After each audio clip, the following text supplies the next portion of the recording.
Hello दोस्तों, जय हिंद। जैसे कि आप लोग को पता है कि हम लोग चक्रवृद्धि ब्याज का 2 वीडियो बना लिए थे। यानी 2 वीडियो में आप लोग को चक्रवृद्धि ब्याज का आसान तरीके से बनाने के लिए बताए थे। उसी तरह 2 साल का आज हम लोग 3 साल का बनाने के लिए जा रहे हैं। तो 3 साल वाला भी एकदम फास्ट कैलकुलेशन कैसे करना है, इसमें आपको 2 तरीका बताएंगे। दोनों में जो बेस्ट लगेगा उसी को आप लोग फॉलो कीजिएगा।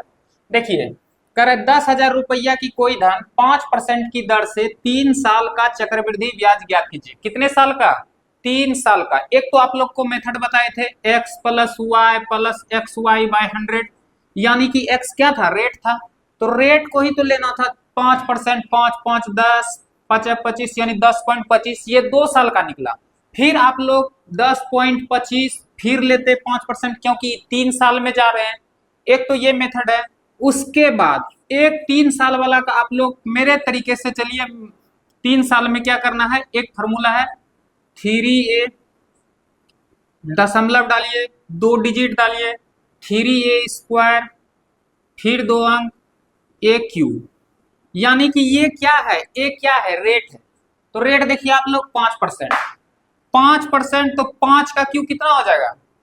125। 125, लेकिन 2 डिजिट है तो 2 अंक डालना है। बचा एक, रखिए एक आगे। फिर देखिए 5a, एक 5 है, 5 का स्क्वायर 25, 25 तिया 75, 75 और एक बाकी था 76, तो 2 डिजिट रखना है यहाँ पे। फिर देखिए रेट 5%, तो a का मान 5, 5 तिया 15, यानी 15.76। 25% ही तो इंटरेस्ट चाहिए। ब्याज कितना चाहिए? मूलधन का 15.76 ब्याज। तो आइए निकालिए, कितना है मूलधन? 10,000।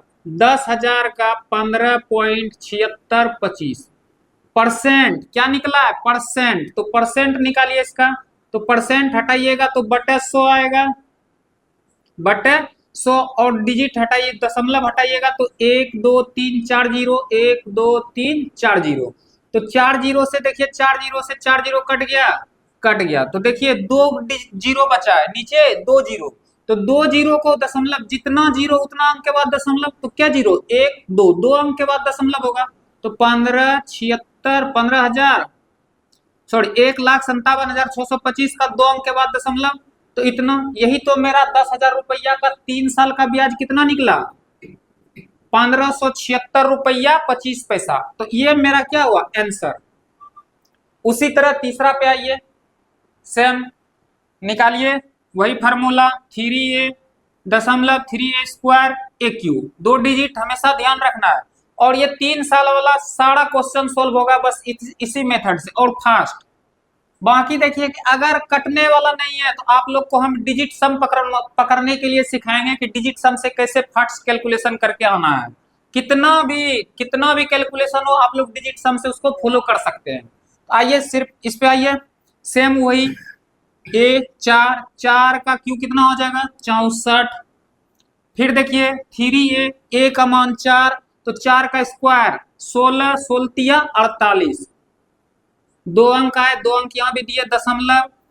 फिर देखिए 4 4 तिया 12, यानी 12.48, 64% ही तो हमको इंटरेस्ट चाहिए, ब्याज। तो मूलधन का निकाल लीजिए। मूलधन कितना दिया हुआ है? 30,000। 30,000 का 12.48, 64%। परसेंट हटाइएगा, बटे 100। फिर देखिए कितना अंक के बाद दशमलव है? 1 2 3 4, तो दशमलव हटाइएगा, 4 0 2 3 4। और देखिए 4 0 से 4 0 कट गया, गुना कीजिए, 4 तिया 12 का 2, बाकी 1, 6 तिया 18, 19 का 9, बाकी 1, 8 तिया 24, 1 25 का 5, बाकी 2, 4 तिया 12 2 14 4, बाकी 1, 4 दूनी 3 दूनी 6 1 7, 3 की 3 9, इतना आया। और 2 अंक, 2 जीरो है तो 2 अंक के बाद दशमलव, यानी कितना हो गया? 3745 रुपया 92 पैसा, यानी 3745 रुपया। यही तो मेरा 3 साल का 30,000 का ब्याज निकला। और देखिए एक मेथड तो ये है, एक मेथड आप लोग जानते हैं ट्री मेथड। ट्री मेथड भी आप लोग को सिखा देंगे, लेकिन मेरे हिसाब से आप लोग इसको फॉलो कीजिए, 3 साल का फास्ट कैलकुलेशन। क्योंकि अभी के समय में जितना फास्ट आप लोग कर सकते हैं एग्जाम के लिए, क्योंकि समय बहुत कम रहता है। तो ट्री मेथड भी हम आप लोग को सिखाएंगे धीरे धीरे, ये मेथड फॉलो कीजिए। फिर अगले वीडियो में आप लोग को ट्री मेथड भी बता देंगे। अगर आप बोलिएगा कि यहीं पे, तो आइए हम लोग ट्री मेथड को भी जान लेते हैं। ट्री मेथड क्या कहता है? रेट देखिए कितना है, परसेंटेज में हम आपको पढ़ाएंगे फ्रैक्शन तोड़ने के लिए, जो कि अर्थमेटिक का जड़ है फ्रैक्शन। तो फ्रैक्शन तोड़ना सीखिए 5% का। 5% का फ्रैक्शन कितना हुआ? 1/20। 5% यानी 5% हटाइएगा बटा 100, 5 का 5, 5 से कटा 20 बार में, यानी 1/20। और ये जो नीचे 20 है, जितना साल बोलेगा उतना लगाना है पावर। जैसे 3 साल है तो 3 साल का पावर 3 कीजिए, और आप इसी को मूलधन मानिए। 2 साल देता तो हम स्क्वायर करते, 4 साल देता तो 20 पे पावर 4 करते, और इसी को हम मूलधन मानते। तो देखिए हमको तो 3 साल का दिया हुआ है, हम इसको 20 को हम मूलधन मान लेते हैं, यहीं पे करते हैं, यहीं पे करके सिखा रहे हैं। तो 20 का कीजिए, क्या 3 साल का है तो क्यू कीजिए, तो 20 का क्यू कितना हो जाएगा? 8000। कितना? 8000। ये आप लोग मूलधन मान लीजिए। बस इसी का तो हमको चाहिए। 20 का फिर कितना? 1/20 के रेट से दूसरा साल, ये पहला साल, ये दूसरा साल, और ये तीसरा साल। तो 1/20 रेट ही चाहिए हमको, 1/20। तो 20 का 1/20, 20 चौक 80, 400। उसी तरह इसमें भी लेगा 400, ये भी लेगा 400। ये जो है ना, ये मेरा क्या आया? ये आया सिंपल इंटरेस्ट। क्या आया? सिंपल इंटरेस्ट, यानी साधारण ब्याज। और हम लोग जानते हैं कि चक्रवृद्धि ब्याज ब्याज का ब्याज लेता है। क्या लेता है? तो ब्याज का ब्याज। तो दूसरे साल आएंगे तो हम लोग दूसरे साल में पहले साल का ब्याज लेंगे, लेंगे कि नहीं? लेंगे। तो फिर देखिए कितना? 1/20 ही तो लेना है रेट। तो 400 का 1/20 कितना हो जाएगा? 20। फिर देखिए ये भी ले, अब 2 साल कंप्लीट हो गया। अगर हमको 2 साल का पूछता, 8000 का 2 साल का इंटरेस्ट, तो हम सीधा बोल देते 4 4 8, 820 रुपया। लेकिन हमको चाहिए 3 साल का। तो तीसरा साल आएंगे तो हम आपको पहले साल का लेंगे, दूसरे साल का लेंगे, तीसरे साल नहीं लेंगे, क्योंकि तीसरे साल हम आपको जमा ही कर देंगे, तो हम इंटरेस्ट वो कैसे ले लेगा? तो 3 साल में हमको 2 साल का ही तो इंटरेस्ट चाहिए। तो देखिए 400 का फिर 1/20 कितना आएगा? 20। फिर 400 का 1/20। और ब्याज का ब्याज आप लोग को बताया कि चक्रवृद्धि ब्याज क्या लेता है? ब्याज का ब्याज। तो फिर 20 का 1/20 कितना आएगा? 1। यही ना? तो देखिए हम लोग जान गए कि अगर हमको 8000 रुपया देता, 5% के रेट से देता, 3 साल के लिए देता, तो हमको ब्याज कितना मिलता? 3 साल का ब्याज 4। ये टोटल, ये देखिए साधारण ब्याज है, ये क्या है? साधारण ब्याज। और ये देखिए पूरा, अगर हम आप लोग को पूरा बोलेंगे तो पूरा ये हो जाएगा चक्रवृद्धि ब्याज। और इतना जो बचा, ये मेरा चक्रवृद्धि ब्याज और साधारण ब्याज का अंतर है। तो हम आप लोग को चक्रवृद्धि ब्याज, साधारण ब्याज दोनों इसी मेथड पे दोनों निकल जाएगा। अंतर पूछे, 2 साल का अंतर पूछे, 1 साल का अंतर साधारण ब्याज और चक्रवृद्धि ब्याज में पूछे, तो इस पे बनाना बहुत आसान है। तो देखिए कितना आया? 4 4 8 4 12, 20 20 40 20 60 61, यानी 1261 रुपया हमको सीआई निकला। कितना का?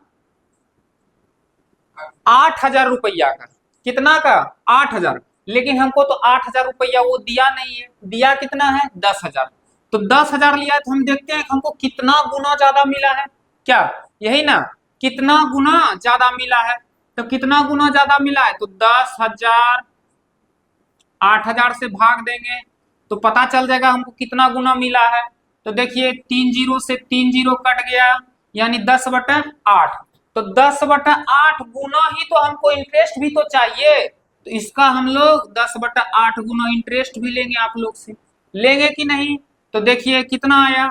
12,610/8, यही ना? तो आप लोग 8 को 12,610 से भाग दे। देखिए हम आप लोग को दिखा रहे हैं करके। तो 8 है का 8, बचा 4, फिर 6, 8 6 48, 6 ज्यादा हो जाता है तो इसीलिए 5, 8 पंचे 40, बचा 6, फिर उतरा 1, 8 सती 56, 8 8 64 ज्यादा हो जाएगा, इसीलिए 8 सती 56, बचा कितना? 5, 11 में 6 गया 5, फिर उतरा 0, 8 6 48, बचा कितना? 2, 0.08 दूनी, देखिए यहाँ 20, 8 दूनी 16, बचा 4, फिर 0 आएगा, 8 पंचे 40, कट गया तो कितना रुपया आया, 1576.25 रुपया ब्याज। और यही तो आया था हम लोग का ब्याज, क्या आया था कि नहीं। तो इसीलिए देखिए आप लोग को जो अच्छा लगे उसी को फॉलो करना है। कभी कभी आपको इससे जल्दी इसी पे निकल जाएगा, और इस पे अगर बनाइएगा तो सबसे बेस्ट रहेगा, क्योंकि अगर कैलकुलेशन भी आ रहा है तो आप लोग डिजिट सम से उसको जल्दी से बना सकते हैं। फिर सेम वही चीज, इसको भी आप लोग उसी तरीके से बनाइए, बना के आना है। अगर नहीं बना तो कमेंट कीजिएगा, बिल्कुल बनेगा, नहीं बना तो फिर हम आप लोग को इस मेथड पे बताएंगे। वीडियो बड़ा होने के कारण इसीलिए यहीं पे छोड़ रहे हैं, ठीक है। अगले वीडियो में फिर से आपको ट्री मेथड पे बताएंगे। और हम मेरे हिसाब से तो आप लोग अगर एग्जाम का तैयारी कर रहे हैं तो 3 साल 2 साल सारा बता चुके हैं, इसको फॉलो कीजिएगा। मिलते हैं अगले वीडियो में, थैंक यू।